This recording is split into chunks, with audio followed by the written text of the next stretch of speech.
देखिए, बात यह है कि जब नवाज शरीफ का एक जाती grudge है with the armed forces.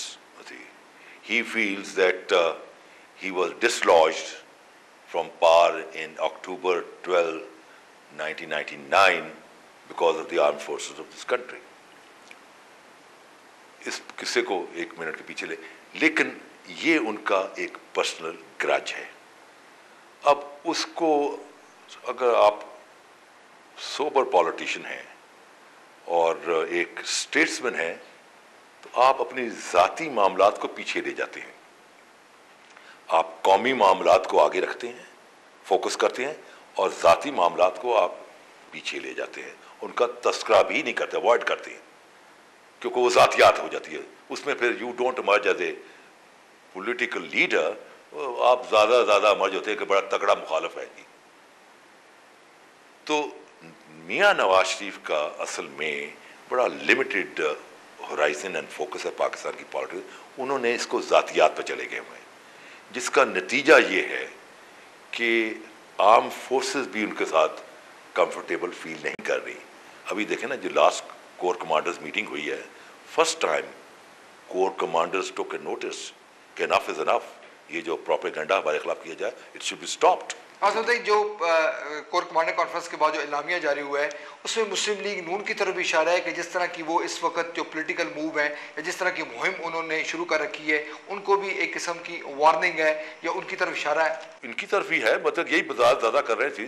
तो ये उन्होंने एज ए इंस्टीट्यूशन, जो कोर कमांडर मीटिंग होती है, they carry the mandate of the arm forces, क्योंकि जो कोर कमांडर जब आता है वो तीनों अपने नीचे डिव कमांडर से पूछ के आता है कि भाई क्या सोल्जर सोच रहे हैं। डिव कमांडर आगे ब्रिगेडियर से पूछते हैं, ब्रिगेडियर आगे अपनी जो पलटनों से पूछते हैं। तो सारा नीचे से एक व्यू जो है वो डेवलप होके ऊपर तक आता है। फिर जब कोर कमांडर्स आते हैं, 9 कोर कमांडर्स आते PSO, तो that becomes the mandate of the Pakistan arm forces. तो पाकिस्तान आर्म फोर्सेस जब ये कहती हैं कि नाउ स्टॉप इट, ये जो अपना मड स्लिंगिंग है, it should come to an end, तो naturally that speaks volume that there is a gulf between Mian Nawaz Sharif and many other parties जो कि आर्म फोर्सेस को डायरेक्टली या इनडायरेक्टली क्रिटिसाइज कर रही हैं या बगले बजा रही हैं, उनमें एक वैज है। तो सब लोग ये भी कहते हैं, देखिए जी, साबिक सदर परवेज मुशर्रफ को बाज़ ताकतें यहाँ पर आने नहीं देना चाहती। आज तक क्या समझते हैं कि इस थ्योरी में कोई हकीकत है? देखिए, बात यह है कि जनरल मुशर्रफ ने जो 8 साल में जो एजुकेशन में, हायर एजुकेशन में, डेवलपमेंट में, डैम्स, मोटरवेज, कारोबार, जॉब्स, ये सारी चीज़ें जो सामने हैं, और उनका जब आप तकाबल करते हैं इनके 3 साल से, तो जनरल मुशर्रफ का जो 8 साल का पीरियड है वो तो आपको जन्नत नज़र आता है और ये जहन्नम नज़र आता है। लोग तो अब आप जाएं जाके गली बाजारों में, लोग मुशर्रफ के को दिल से, दिलो जान से चाहते हैं, बस वो एग्जॉनरेट हो गया। उस पर जो जमहूरियत के कवर में ला के जो उन्होंने इसको डिक्टेटर बनाने की कोशिश की थी, वो लोगों ने कहा अगर ऐसी जमहूरियत है जिसमें गुर्बत है, अफलास है, जहालत है, किलिंग है, उसी खुदकशियाँ, तो हमें ऐसी जमहूरियत नहीं चाहिए। इट्स ऑल गॉन, इनका तिलिस्म खत्म हो चुका हुआ है। नाउ उस तकाबुल से जनरल मुशर्रफ इज इमर्जिंग। अब एक एजेंडा वो लेके चले थे which is unfinished agenda. The whole idea of floating this party and bringing general Musharraf back to the politics to finish that unfinished agenda. वो जो अनफिनिश्ड एजेंडा जो कि आके 2008 में ब्रेकअप हो गया because of these political jokers, उसको हमने वहीं से उनको थ्रेड्स को पिकअप करना है और उससे हमने उसको आगे लेके चलना है ताकि मुल्क के अंदर खुशहाली आए, तरक्की आए। क्योंकि हमारा नस्ल ऐन है मजबूत, गैर मकरूज, नाकाबिल तस्कीर पाकिस्तान। सियासी तौर पर मजबूत, माशी तौर पर गैर मकरूज और फौजी तौर पर नाकाबिल तस्कीर पाकिस्तान। और फिर जब ये हमने अचीव कर लेना है तो हमारी मंजिल क्या है कि एक ऐसा पाकिस्तान जो कि दुनिया इस्लाम के लिए तो किला हिसार हो और हिंदुस्तान के मुसलमानों के लिए। तो साहब ये बताएं कि मुशर्रफ साहब को अगर लोग अप्रिशिएट कर रहे हैं तो उसकी क्या बुनियादी वजह है? मुशर्रफ साहब की शख्सियत को अप्रिशिएट कर रहे हैं कि या आप समझते हैं कि लोग इस वक्त जमहूरियत से उकता चुके हैं और वो ये चाह रहे हैं कि दोबारा डिक्टेटरशिप आ जाए? नहीं जी, अब तब तो डिक्टेटर का सवाल ही बात। Now he is no more in uniform. ना वो अफवाज पाकिस्तान की बैसाखी के ऊपर आ रहे हैं।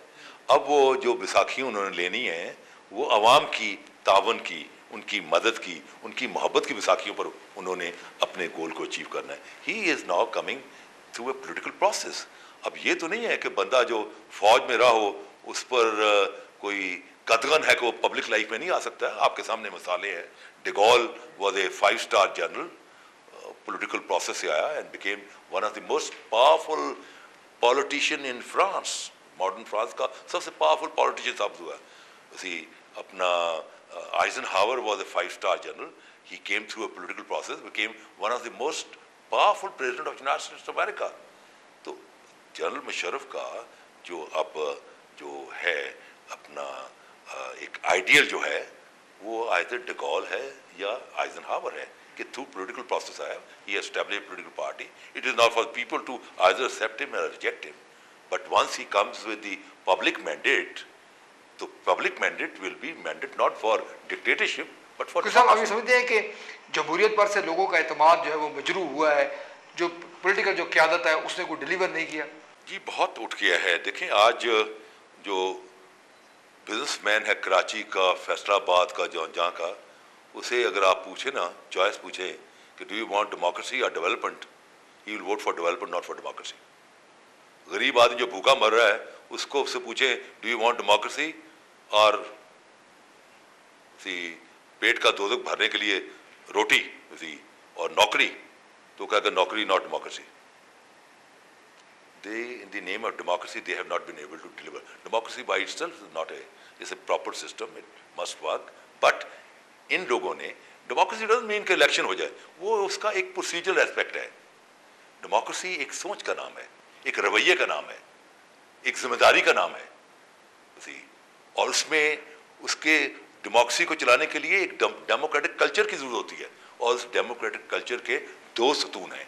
एक उसका सतून जो है सब्र और दूसरा है बर्दाश्त, टॉलरेंस एंड पेशेंस। और जो अपना कौमें जिनके अंदर ये दोनों का फुकदान हो, सब्र और बर्दाश्त का, वहाँ दुनिया के तमाम निज़ाम उसमें चल पाते हैं, जमहूरियत नहीं चलती। क्योंकि tolerance and patience is a cine qua non of democracy.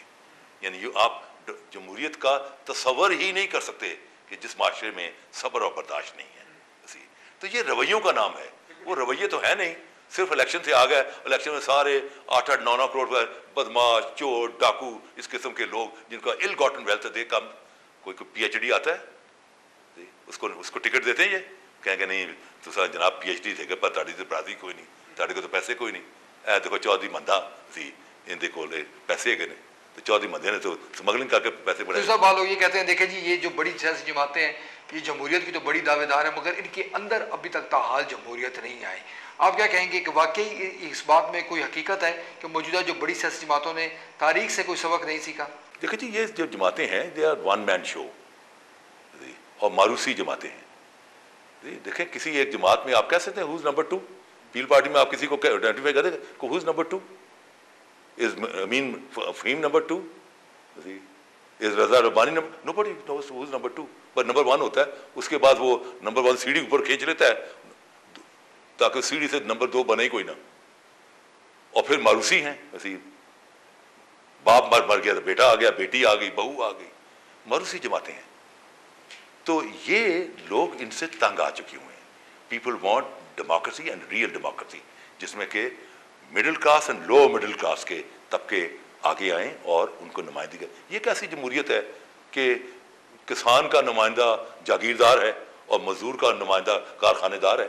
ये कैसी जमहूरियत है? आप क्या समझते हैं कि लोग इस वक्त पाकिस्तान पीपल्स पार्टी से, मुस्लिम लीग नून से उकता चुके हैं और वो वक्त दूर नहीं जब कोई तीसरी जो सियासी कुव्वत है वो सामने आएगी, मुशर्रफ साहब की सरबराही में, या मुशर्रफ साहब उसमें मौजूद होगी और वो लीड करेगी? देखिए जी, मैं समझता हूँ कि ये दो जमातों ने